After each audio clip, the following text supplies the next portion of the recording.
Асылхан,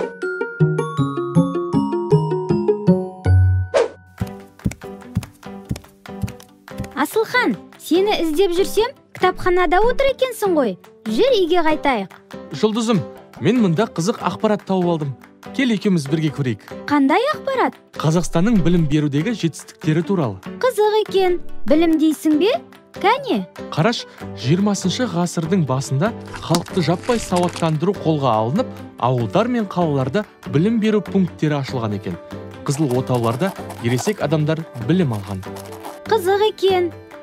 1930 жылы барлық балаға міндетті түрде бастауыш білім беріле бастады. Қазақ тілінде оқулықтар дайындалды. Сонда оларды кім жазған? Қазақ тіліндегі алғашқы алгебра оқулығын Қаныш Сәтбаев, география оқулығын Әлихан Бөкейханов жазған. Ал сен мұғалімдерді даярлайтын Қазақ мемлекеттік педагогикалық институты қашан ашылғанын білесің бе? Әрине білемін. 1928 жылы. Бірнеше жылдан кейін институтқа Абай Құнанбаевтың есімі берілген. Ал 1962-1963 жылдары 7 жылдық мектептен жалпыға ортақ 8 жылдық білім, содан кейін 10 жылдық білім енгізілді. Ал 1980-1990 жылдары 6 жастан оқыту қолға алынған. Ал қазір орта мектептер 11 жылдық болды ғой. Қазақстанда білім беру саласында көп жұмыстар атқарылыпты. 1991 жылдан бастап гимназия, лицей, колледждер пайда болған. Облыс орталықтарында дарынды балаларға арналған мектеп-интернаттар ашқан. Асылхан, қазіргі таңда білім саласы жақсы дамып жатқанын бәріміз білеміз.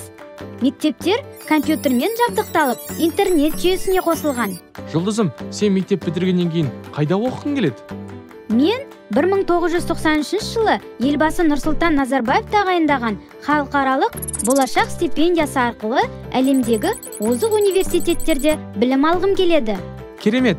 Республикамызда да зияткерлік мектептер мен жоғарғы оқу орындары ашылды. Бүгінгі мектеп оқушыларды өздігінен шешім қабылдай білуге, 3 тілде сөйлеуге үйретеді.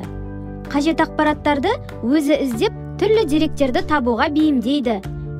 Бүгін соның көрінісі, сен өз бетіңмен кітапханада біліміңді шыңдап отырсың. Білім инемен құдық қазғандай, әлі бізге көп іздену керек. Бүгінгі деректер қызықты болды. Бірақ кеш болды. Үйге қайтайық. Осылай білімімізді шыңдай берсек, біз де еліміздегі жоғарғы оқу орындарында немесе әлемдегі озық университеттерде білім алатын боламыз.